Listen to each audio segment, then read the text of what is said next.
guys, Ashleigh Johnson, your Montana Realtor. And I'm Sabrya Fredrickson with Cross Country Mortgage. And today Sabrya is going to share with us some tips and tricks for first-time homebuyers. Yes, so my biggest advice, you're going to think that I'm saying this because I'm a lender, but I would advise my friends to do this too.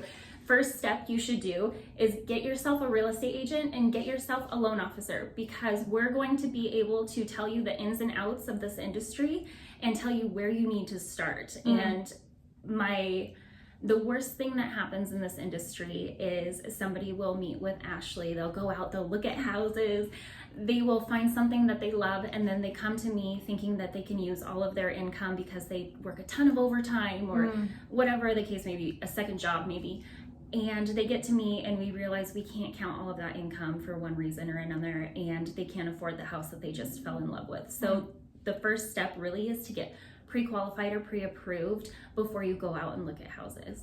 The reason why a real estate agent is so important is they're going to work their tails off for you to find that perfect house. And once you find that perfect house, they're going to also work their tails off negotiating for you. They're going to be able to negotiate those seller credits if you're going to have any. They're going to be able to negotiate any price reductions.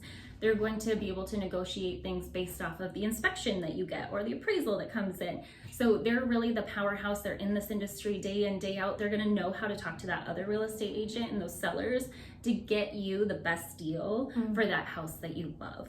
Yeah. So could you tell us a little bit about some down payment assistance programs that you know of? Absolutely. So there are a few different programs. First of all, many people think you need to come into a house with 20% down, and that's not true. That's a myth.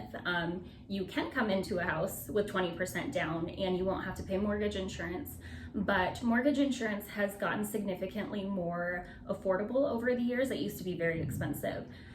You can come into a home with as little as 3% down if you're going conventional. You can do 0% down if you qualify USDA. You can also do 3.5% down if you qualify FHA. But on top of that, Montana has some great programs through the Montana Board of Housing where they can assist you with some down payment assistance options. They have a couple of different options. One is a grant where you essentially, the lien sits on the back behind your first mortgage, but you never have to make monthly payments on that. And when you sell your house, that gets paid off in that process. They also have another product where it also is a second lien on your home, and you make really low monthly payments on that second down payment assistant option. Yeah, that's great. Yes. I know some people who have done the grant program and it's been really beneficial and it's helped them get into a house. Yes, and that's exactly what it's designed for, is first-time home buyers. Or another thing that's very common is you don't technically have to be a first-time home buyer. Maybe you owned a house 5 years ago, you can still qualify for that. So as long as you haven't owned a property in the last 3 years, you're technically considered a first-time home buyer for that program. Nice. That's good to know. Yeah, it is. That's awesome. Anything else you want to share? I think that's maybe it. Great. One of the questions that we do get is, why does my lender ask me for so many documents? You know, people come into this process, it's a big deal. We ask you for so many documents because once you give us your bank statement, we look through that and maybe we find something we have more questions on, so then we'll ask you for the next thing. That's also why we can't ask for everything up front. We do our best to make it painful up front so it's smooth the rest of the way.